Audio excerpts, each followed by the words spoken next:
Mais ce matin,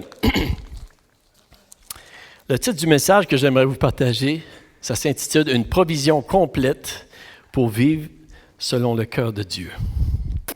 Et est-ce que vous avez déjà douté de vos capacités parfois de réussir dans un projet ou un travail ou peut-être dans vos études ou un ministère que vous aviez, puis vous n'étiez pas certain si vous aviez tout ce qu'il fallait, si vous alliez réussir. Y a-t-il des gens que ça vous a déjà arrivé? Je devrais peut-être dire, est-ce qu'il y a des gens que ça vous a jamais arrivé?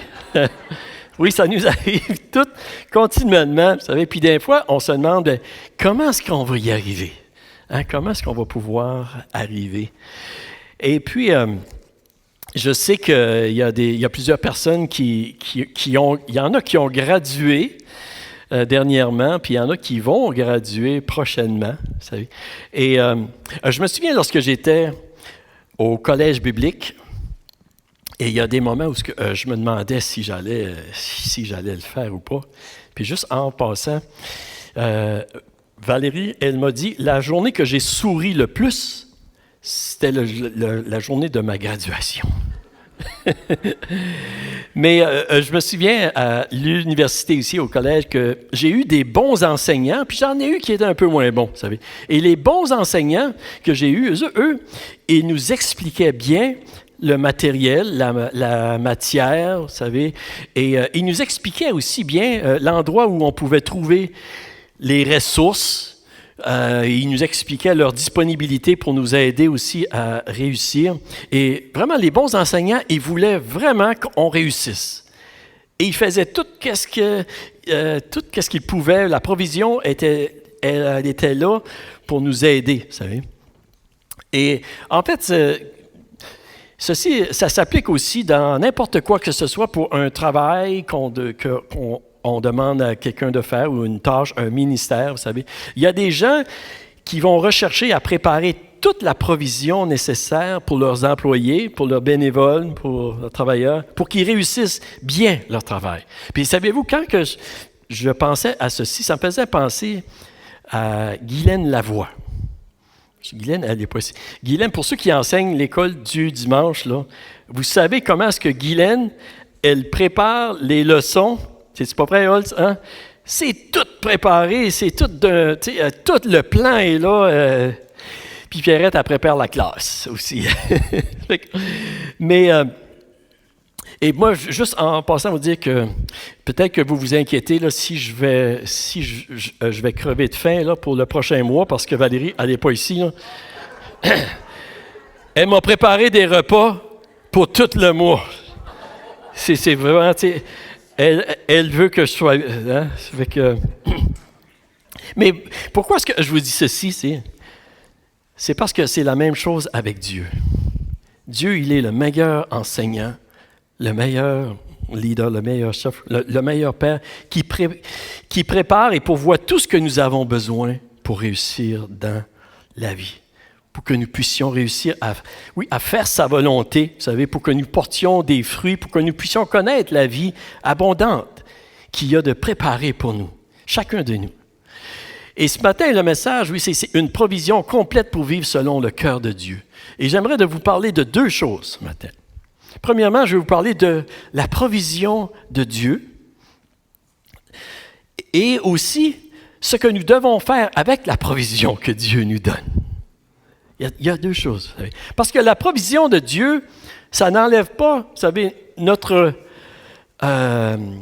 ça n'enlève pas notre responsabilité d'utiliser ce que Dieu a pourvu pour nous. C'est comme, vous savez, un bon enseignant qui pourvoit toutes les ressources, vous savez.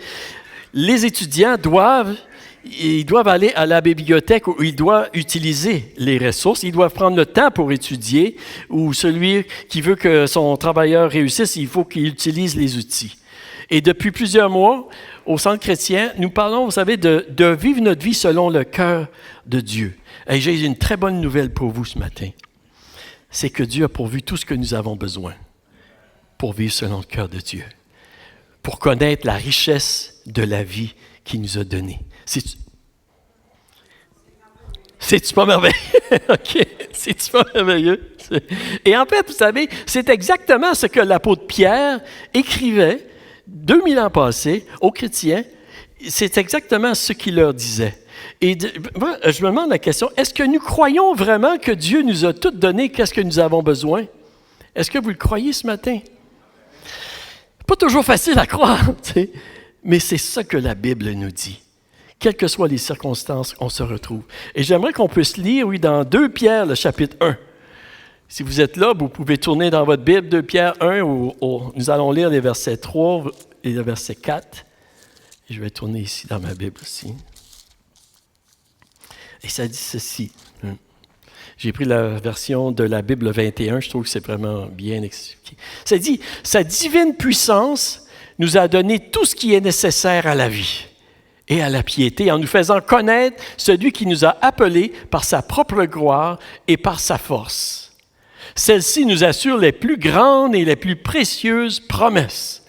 Ainsi, grâce à elle, vous pouvez fuir la corruption qui existe dans le monde par la convoitise et devenir participant de la nature divine. » Et au verset 5, il dit, « Pour cette raison, faites tous vos efforts afin d'ajouter à votre foi la qualité morale, ou la vertu dans d'autres traductions, à la qualité morale, la connaissance, à la connaissance, la maîtrise de soi, à la maîtrise de soi, la persévérance, à la persévérance, la piété, à la piété, l'amitié fraternelle, à l'amitié fraternelle, l'amour. En effet, si ces qualités sont en vous et se développent, elles ne vous laissent pas inactifs ni stériles pour la connaissance de notre Seigneur Jésus-Christ. » Et oui, Seigneur, moi aussi je prie, Seigneur, que tu puisses rendre ta parole vivante à nos cœurs, Seigneur. Et je prie que tu m'aides à le partager comme tu voudrais que je le partage, afin que cette parole, Seigneur, puisse porter des fruits, Seigneur, dans nos cœurs et pour la gloire de ton nom, Seigneur. C'est ma prière, ô Dieu. Dans le nom de Jésus, je prie. Amen. Amen. Juste un petit peu, avant d'aller dans le texte, se situer dans le contexte lorsque l'apôtre Pierre a écrit ceci. C'est sa deuxième lettre qui est écrite aux chrétiens. On se situe environ de l'année 67 après Jésus-Christ. Et puis, l'apôtre Pierre, il sait que son temps est court. Si vous lisez la lettre au complet, l'épître, et sa mort approche, et il y a plusieurs avertissements, il y a des conseils qu'il donne aux croyants de sa génération. Dans sa première lettre, il les a encouragés de ne pas perdre courage lorsqu'ils rencontraient des épreuves et des difficultés. En fait, c'est ça qu'il leur dit, parce qu'à ce moment-là, il y avait beaucoup de persécutions contre les chrétiens qui se passaient. Oui. Et vous savez, ça peut arriver que c'est le contexte que nous dirigeons de plus en plus dedans aussi. Mais dans sa deuxième lettre, il leur parle de des attaques extérieures, qu'on pourrait dire, des choses qui se passent à l'intérieur d'eux, vous savez. Et il y a des dangers parfois qui peuvent se produire dans nos pensées, qui peut nous éloigner de Dieu. Et en fait, un de ces dangers-là, c'est le danger de l'autosatisfaction, de la complaisance. C'est le danger d'un ralentissement dans notre zèle, dans notre empressement à toujours rechercher, à connaître le Seigneur, à grandir dans le Seigneur, à devenir contre le Seigneur. C'est un des dangers, vous savez. Et à ce moment-là, lorsque Pierre écrit, c'est comme s'il y avait des croyants à cette époque-là qui voulaient ralentir, en fait, leur recherche et leur désir de connaître Dieu.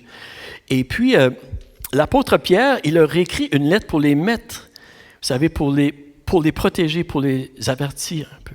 Vous savez, lorsque je regarde le contexte ici au Canada, je trouve que ça ressemble un peu à ce contexte-là. Et qu'est-ce que je veux dire par ceci? C'est que, d'une façon générale, dans notre pays, vous savez, il y a eu un ralentissement spirituel. Un ralentissement spirituel, vous savez, il y a des gens qui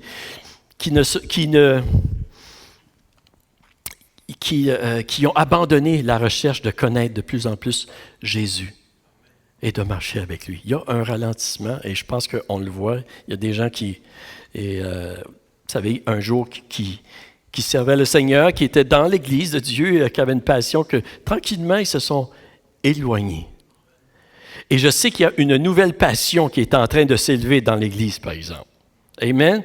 Et nous prions pour ça et nous le voyons et je crois vraiment qu'on se dirige dans cette direction-là. Mais juste pour vous dire un peu que c'était ça qui était le contexte. Il y avait des gens que, peut-être qu'il y en a qui doutaient s'il y avait tout qu'est-ce qu'il fallait. Et il y en avait d'autres aussi qui pensaient, bon ben, j'ai tout qu'est-ce qu'il faut, donc j'ai pas besoin d'être prudent. C'est là que je m'en vais ce matin. La première chose que je veux voir avec vous et que l'apôtre Pierre nous dit, il leur dit, vous avez reçu une provision complète pour faire la volonté de Dieu. Il leur dit, on va le relire de nouveau dans le verset 3, il dit, sa divine puissance nous a donné tout ce qui est nécessaire à la vie et à la piété en nous faisant connaître celui qui nous a appelés par sa propre gloire et par sa force.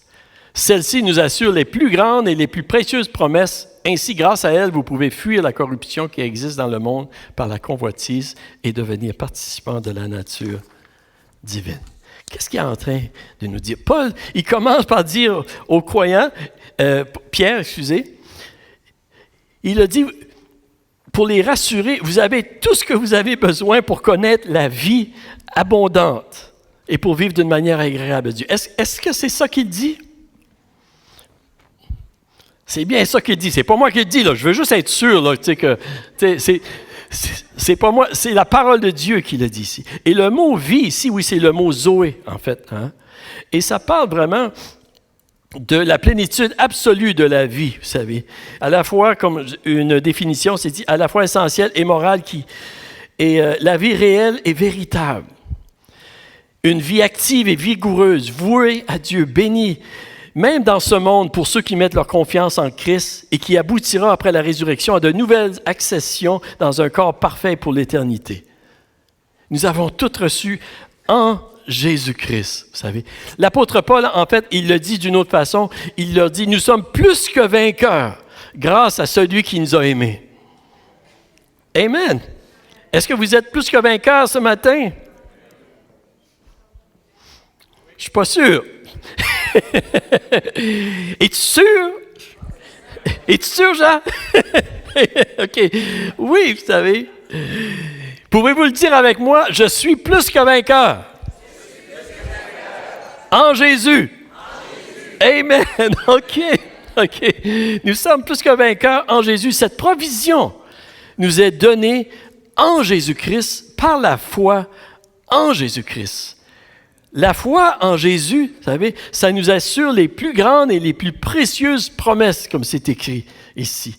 Toutes les promesses de Dieu que nous retrouvons dans la Bible sont oui et amen en Jésus. Quelles que soient les circonstances, quel que soit le défi, le besoin qu'on peut vivre, vous savez, quel que soit notre âge, en fait, l'épreuve que l'on doit traverser, vous savez, il y a une promesse de Dieu pour nous. Une promesse, vous savez, de la grâce de Dieu qui va nous accompagner, quel que soit, même devant la mort. Amen, c'est pas la fin, vous savez. Et même devant les persécutions qu'on peut avoir, les épreuves. Et je pense que nous vivons tous des épreuves à quelque part. Mais il y a une promesse de Dieu pour nous, vous savez. Et même contre les puissances des ténèbres, les dominations, vous savez. Et l'apôtre Paul, en fait, il le dit, ni les dominations, ni le présent, ni l'avenir, ni les puissances ne pourront nous séparer de l'amour de Dieu manifesté en Jésus-Christ. Et un peu plus loin, l'apôtre Paul dans Éphésiens 1, il dit « Béni soit le Dieu et Père de notre Seigneur Jésus-Christ qui nous a bénis de toute bénédiction spirituelle dans les lieux célestes en Christ. » C'est par la foi en Jésus où nous recevons la grâce de Dieu qui inclut tout ce que nous avons besoin. Le pardon de nos péchés, la réconciliation, la justification, la vie éternelle, la force, la grâce et le secours. Et c'est pas moi qui le dis, là. Amen. Et je crois que Dieu voudrait qu'on puisse vraiment saisir ceci. Et c'est pour ça que, vous savez, la Bible nous dit « Approchons-nous donc avec assurance du trône de la grâce afin d'obtenir miséricorde et de trouver grâce pour être secourus dans nos besoins. » Tu sais, dans Hébreux 4,16, ça dit ceci. Et nous avons la présence du Saint-Esprit en nous. Vous en avez entendu parler le dimanche passé, je pense. Hein? La présence du Saint-Esprit qui nous enseigne, qui nous rappelle, qui nous fortifie, qui nous console, qui nous déverse l'amour de Dieu dans nos cœurs, qui nous donne des dons, qui nous aide à prier. Ouais, on est vraiment bien équipés. Amen. Et la Bible nous dit, vous savez, que même la puissance de Dieu qui a ressuscité Jésus-Christ, vous savez, cette puissance-là, elle agit en nous aujourd'hui qui croyons.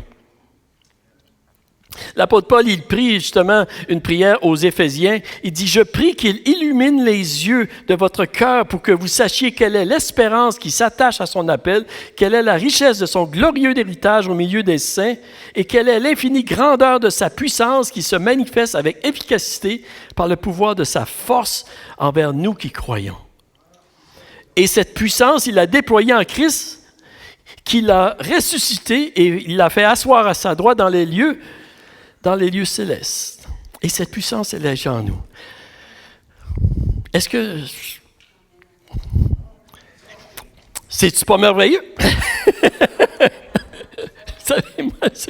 Oui, c'est merveilleux, vous savez.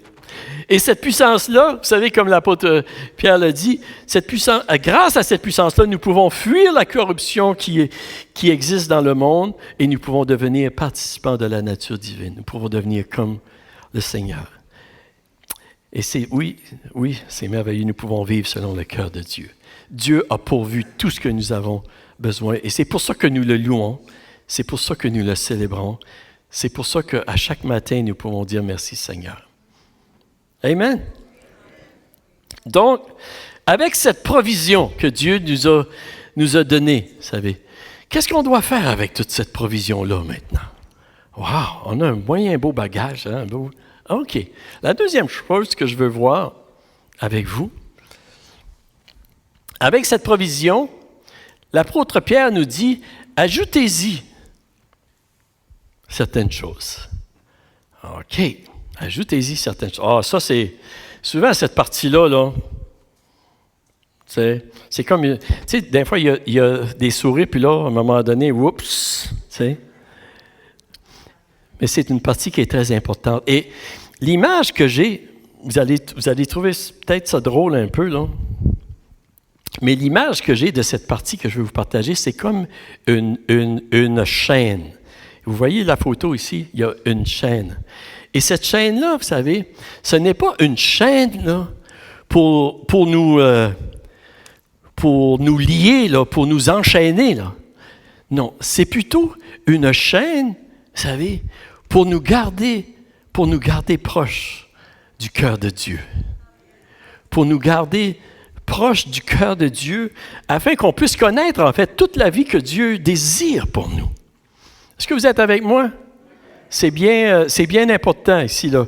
Et ça, vraiment, c'est ce que Dieu nous appelle à faire. C'est ce que l'apôtre Pierre nous dit, vous savez, pour ne pas qu'on s'égare loin du Seigneur, pour ne pas qu'on s'éloigne loin du Seigneur, mais qu'on puisse vraiment connaître et expérimenter tout ce que Dieu veut que nous expérimentions et que notre vie puisse produire des fruits abondants à la gloire de Dieu. Et il dit ceci, il dit, pour cette raison même, faites tous vos efforts afin d'ajouter à votre foi la qualité morale, à la qualité morale, la connaissance, à la connaissance, la maîtrise de soi, à la maîtrise de soi, la persévérance, à la persévérance, la piété, à la piété, l'amitié fraternelle, à l'amitié fraternelle, l'amour. Et il dit en effet, si ces qualités sont en vous et se développent, elles ne vous laissent pas inactifs ni stériles pour la connaissance de notre Seigneur Jésus-Christ. Vous êtes avec moi? Et c'est pas moi qui le dis, là. C'est la parole de Dieu qui dit. Il dit, pour cette raison, à cause de tout ce que Dieu a pourvu pour nous, il dit, parce qu'il en est ainsi, voilà ce que vous devriez faire. Voilà ce que vous devez faire, vous savez. Premièrement, on devrait croire que Dieu nous donne tout ce que nous avons besoin.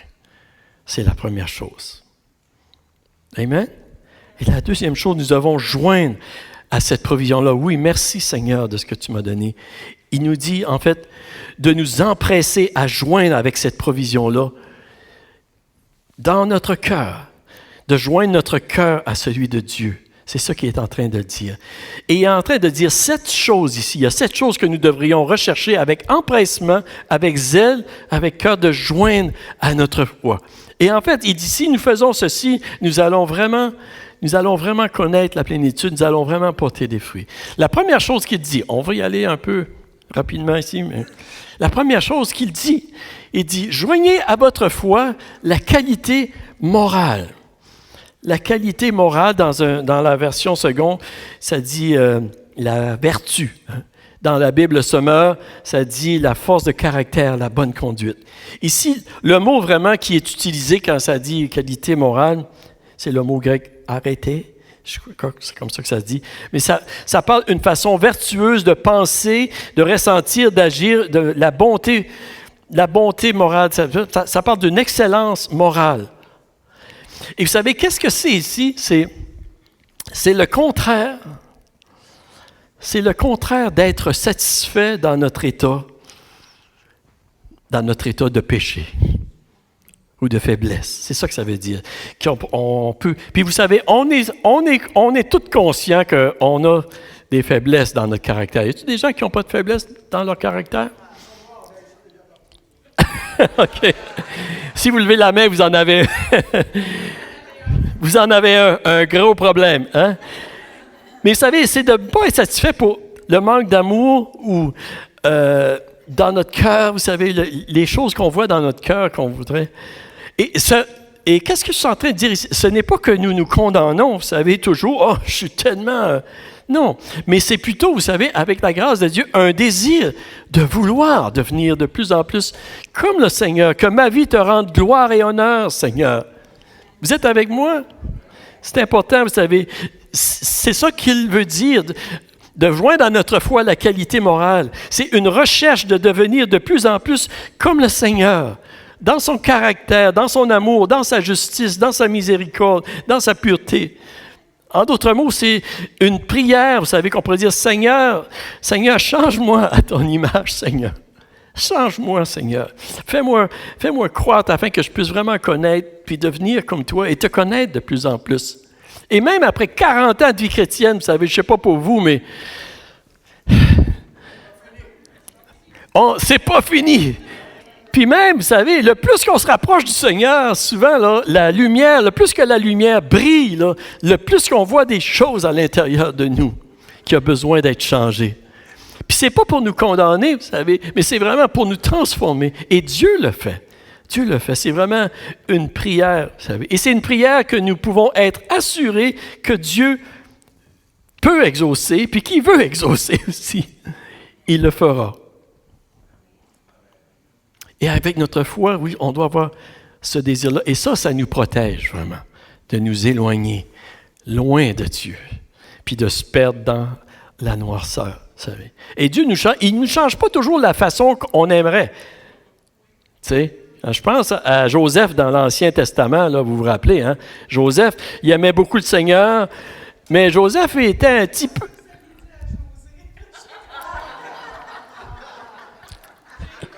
Oh! Non, Joseph.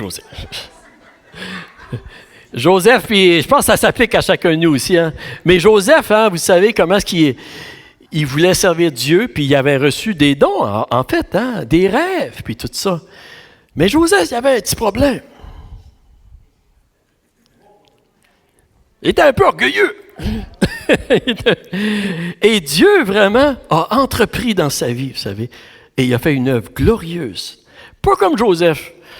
Il s'est retrouvé en prison une couple de fois, puis mais, et vous savez, ça devrait être notre premier désir, notre première prière. Seigneur, oui, Seigneur, change mon cœur comme le tien, Seigneur. Que je sois plus comme toi, et Dieu va le faire. Ça va? La deuxième chose que je veux voir avec vous, l'apôtre Pierre, il dit, à la qualité morale, la connaissance. Joignez la connaissance. Et le mot connaissance ici, c'est dans le sens d'intelligence, vous savez, de compréhension. Dans la Louis II, c'est traduit par science. Hein? Et en fait, qu'est-ce qu'il est en train de dire ici? C'est de rechercher à joindre à votre foi, votre intelligence aussi, votre cerveau, à notre caractère moral, vous savez. Qu'est-ce que ça veut dire? C'est de rechercher à comprendre et de connaître le Seigneur de plus en plus, vous savez, avec notre intelligence, avec notre pensée. Vous savez, notre foi en Jésus, là, c'est pas une chose, c'est pas une foi sans fondement, une foi aveugle, là, qu'on croit dans n'importe quoi puis qui ne fait pas de sens. Vous savez, notre foi, ce n'est pas une foi sans fondement historique, logique, même scientifique, avec des preuves authentiques. Et je sais, comprenez-moi bien, là, que ça dépasse notre intelligence, par exemple. Dieu, là, qui a créé tout l'univers, écoutez, là, il est plus grand que qu'est-ce qui peut rentrer tout dans ce cerveau ici, là. Amen. Mais ça n'empêche pas, vous savez, que Dieu, il veut que nous apprenions à le connaître. Et ça affermit notre cœur, ça affermit notre foi. Nous savons pourquoi nous croyons et nous pouvons même défendre notre foi. Et vous savez, en fait, c'est beaucoup plus logique et même en accord avec la vraie science de croire qu'il y a un Dieu qui a créé notre monde que de croire que notre monde existe par une simple coïncidence, par un accident, par hasard. Vraiment, là, c'est. Et Dieu nous a donné une intelligence pour qu'on s'en serve et pour que nous la développons et aussi, et que nous la développons avec l'aide du Saint-Esprit et sa parole, avec un cœur bien disposé devant lui, afin d'affermir notre cœur dans la foi. Vous êtes avec moi? Et aussi, vous savez, la connaissance, c'est comme une nourriture qui nous nourrit, qui nous fortifie, qui nous affermit, qui nous fait grandir, qui nous soutient dans notre foi, dans notre caractère, pour le développement de notre caractère moral et devant toutes les épreuves que nous pouvons rencontrer. Jésus a dit, l'homme ne vivra pas de pain seulement, mais de toute parole qui sort de la bouche de Dieu. Et vous savez, l'apôtre Paul, on le voit, même qui avait reçu une multitude de révélations de Dieu, des grandes révélations, il me semble qu'il aurait pu dire, OK, là, c'est assez. Hein? Non, il voulait toujours découvrir, et le plus qu'il en découvrait, le plus qu'il découvrait comment grand, comment glorieux Dieu était. Et la connaissance de Dieu, le point que je veux apporter ici ce matin, c'est ceci. C'est que la connaissance de Dieu, là, elle n'est pas seulement importante pour que nous soyons sauvés par Jésus. Elle est aussi importante pour nous soutenir, pour nous fortifier, pour nous faire grandir dans le Seigneur. Êtes-vous avec moi? Pour nous garder proches du cœur de Dieu. Et j'ai l'impression, vous savez, que si l'apôtre Pierre il a écrit ceci ici, de rechercher à joindre à votre foi la connaissance, c'est probablement parce qu'il y avait des croyants à cette époque-là, vous savez, des chrétiens qui, à un moment donné, qui pensaient, ben moi, là, j'ai accepté Jésus comme sauveur, je connais les fondements de la foi chrétienne, ils pensaient peut-être que c'était suffisant, et que la volonté de Dieu était complétée pour leur vie. Le désir de Dieu, c'est que nous puissions grandir dans sa connaissance.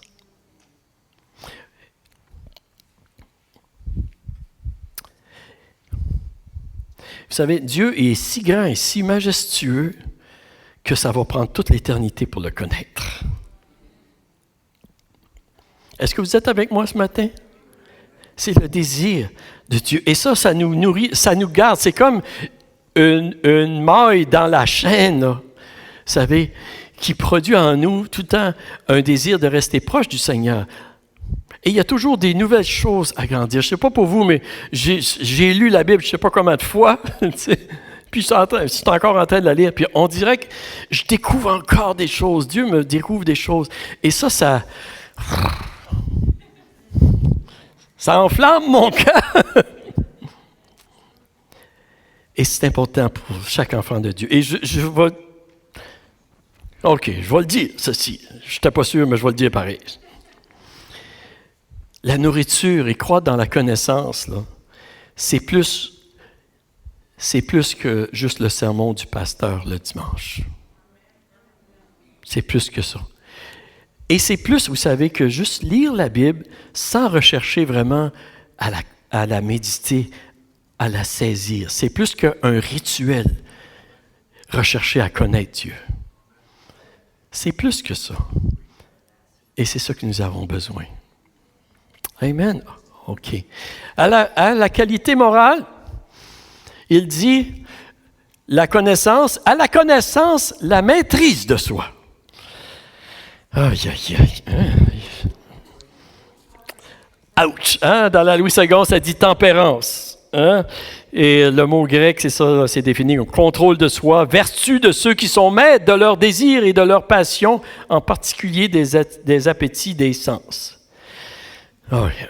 On n'ira pas dans toutes là, tous les appétits, là, okay? Mais je veux juste peut-être en toucher à un. Il y a un danger avec la connaissance. On vient d'en parler. Il y a un danger avec la connaissance. Est-ce que vous connaissez c'est quoi le danger avec la connaissance que la Bible nous dit? Exactement. L'orgueil. L'orgueil humain. C'est l'orgueil. Hein? L'apôtre Paul, en fait, quand il écrit aux Corinthiens, dans 1 Corinthiens 8, au verset 1, il dit, hein, « La connaissance rend orgueilleux, mais l'amour édifie. » Oui. Bon. Il y a une chose très importante, vous savez, que nous devons comprendre avec la connaissance que Dieu nous permet de recevoir. C'est que ce n'est pas pour nous seulement, et ce n'est certainement pas pour nous enfler d'orgueil, ou simplement pour remplir notre tête de connaissance, mais c'est pour que cette connaissance nous transforme et qu'elle produise des fruits à la gloire de Dieu. Vous avec moi? N'oublions jamais ceci. Et c'est la même chose avec les dons que Dieu nous donne. Vraiment, c'est pas pour nous, vous savez, c'est pour la gloire de Dieu, c'est pour l'édification de son Église, c'est pour le salut du plus grand nombre. C'est pour ça que Dieu nous donne des dons. Ne l'oublions jamais. Et lorsqu'on parle de connaissance, vous savez, que Dieu nous révèle des choses, c'est-tu pas merveilleux? On dirait que c'est vraiment merveilleux. Hein? Je ne sais pas si vous le trouvez, mais en tout cas, c'est dans mon cœur. C'est merveilleux, OK? Mais la connaissance, c'est pour notre transformation à l'image de Jésus. C'est pour ça, vous savez. C'est pour produire de l'amour, c'est pour produire de la force, de la sagesse, le caractère de Jésus en nous pour l'édification de l'Église, pour le salut du plus grand nombre. C'est pour ça que Dieu se révèle à nous. Et je vous dis ceci parce qu'il y a un danger, oui, dans le piège de tomber dans l'orgueil. Lorsque Dieu se révèle à nous, de tomber dans la vanité, de se penser supérieur aux autres, en fait. Et lorsque l'orgueil vient remplir nos cœurs, ça nous rend aveugles. Et ça nous rend vulnérables au malin aussi. Ça nous devient arrogant. Et la Bible dit, Dieu, il fait grâce aux œuvres. Il fait grâce aux uns, mais il résiste aux orgueilleux. Et c'est pour ça qu'il faut faire attention vraiment à ce danger. Et même l'apôtre Paul devait être très vigilant contre les pièges de l'orgueil, vous savez. Et là, vous me dites, c'est quoi le rapport avec la maîtrise de soi? Et en fait, le rapport avec la maîtrise de soi, c'est qu'il nous faut être vigilants, vraiment, lorsqu'il y a des pensées qui viennent dans nos cœurs, dans notre esprit, vraiment que nous exerçons la maîtrise de soi, de ne pas laisser ces pensées-là venir nous enfler la tête, on va dire comme que c'est. Amen. Et il nous faut rechercher vraiment, oui, la modestie, et c'est de cette façon-là que Dieu peut vraiment être glorifié toujours dans nos vies. Vous êtes avec moi? Il faut rechercher la maîtrise de soi. Et puis c'est sûr que ça comprend tous les autres aspects. OK, à la maîtrise de soi, il dit, joignez aussi la persévérance. Dans la seconde, c'est traduit par patience. Hein? Vous savez, j'aime pas vraiment parler de la patience. ça me rend impatient. Je ne sais pas pour vous, là, mais... Mais... Il y aurait beaucoup de choses à dire, mais vous savez, si nous pensons... Souvent, nous pensons que ça serait-tu pas merveilleux si Dieu nous changeait dans un clin d'œil?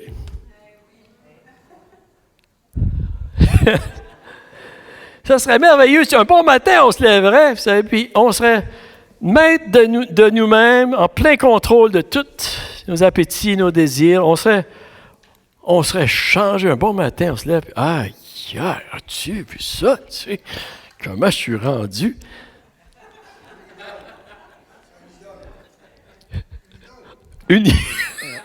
Ça serait pas merveilleux? Non, ça serait pas merveilleux, OK. Mais j'ai l'impression que si ça nous arriverait, là, peut-être qu'on aurait un peu de difficulté à contrôler notre sentiment d'estime de soi. Peut-être qu'on aurait la tête un peu enflée, un peu trop élevée. On va dire, moi, je l'ai l'affaire. Hein?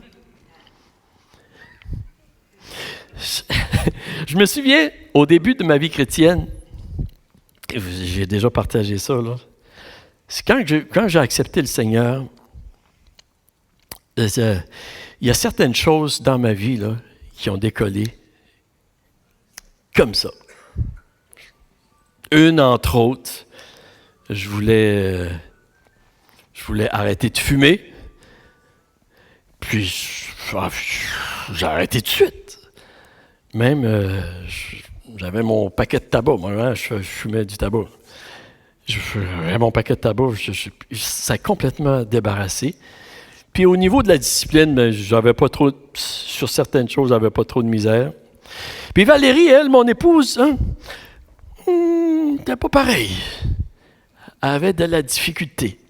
Elle, là, ça a été dur. Il a fallu qu'elle soit baptisée du Saint-Esprit pour arrêter de fumer. La journée qu'elle a été baptisée du Saint-Esprit, ben, ça a été fini. Puis elle avait essayé pendant plusieurs mois. Puis des fois, là, dans la maison, je disais, écoute, Valérie, je vais aller chercher des cigarettes, ça n'a plus de bon sens. C'était pas évident, tu sais. C'était pas évident. Mais cette fois-là, j'ai dit, je pense que je vais attendre avant d'aller, tu sais. Puis ça a été complètement, ça a été fini pour elle, tu sais. Merci Seigneur.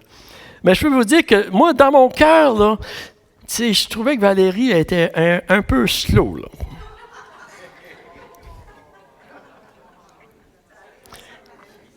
Il y avait un problème dans mon cœur. Il y avait de l'orgueil dans mon cœur, au fond de mon cœur, qui avait besoin d'être transformé, d'être purifié dans mon cœur. Et honnêtement, je vais vous dire, là, l'orgueil, c'est bien pire que fumer une cigarette. Mais Dieu, il a la provision pour nous changer. On peut y faire confiance. Amen. Et je vous dis ceci, je ne crois pas que Dieu peut nous délivrer du jour au lendemain, vous savez, de l'orgueil ou de des choses dans nos cœurs comme la jalousie, l'égoïsme, la rébellion, l'arrogance. Ces choses-là, vous savez, je ne crois pas que Dieu peut nous délivrer comme ça du jour au lendemain. Et le seul moyen que Dieu peut nous délivrer de ces choses, vous savez, ça prend du temps, c'est à travers les épreuves, c'est à travers des faillites, c'est à travers des échecs personnels. Et ça prend de la persévérance, ça prend de la patience. Êtes-vous avec moi? Et c'est pourquoi si nous voulons vraiment devenir plus comme le Seigneur, nous voulons connaître tout ce qu'il y a pour nous, ça prend de la patience, puis ça prend de la persévérance. Et il faut joindre à notre foi, justement, oui, la persévérance, de persévérer dans nos épreuves. Et c'est comme ça, l'apôtre Jacques le dit bien dans Jacques, le chapitre 1, hein, c'est comme ça que Dieu nous transforme. Amen. Mais Dieu peut le faire. Et Dieu le fait. OK. À la persévérance, il dit la piété. Il en reste juste 3 là, pour ceux qui trouvent que c'est long, OK? Persévérez avec moi. À la persévérance, la piété, la Bible sommaire traduit par attachement à Dieu. Et le mot, vraiment, ça veut dire le respect de Dieu, la révérence. Vous savez. Et, vous savez, les épreuves de la vie, là, ça peut nous faire remettre en question, parfois, notre foi en Dieu. Pourquoi, Seigneur? Pourquoi, Seigneur, que ça m'arrive? Pourquoi, Seigneur, ces choses-là arrivent? Et, je connais quelqu'un qui a déjà crié dans un salon funéraire à la suite du décès de sa femme. Il a crié, puis il a crié « Pourquoi Dieu? » Puis il criait fort « Pourquoi Dieu, tu m'as fait ça? » Et en fait, vous savez, ça y a pris plusieurs décennies avant que sa foi revienne en Dieu. Et j'ai eu le privilège de conduire cette personne-là à Jésus, à Dieu. C'est mon père. Et je me souviens,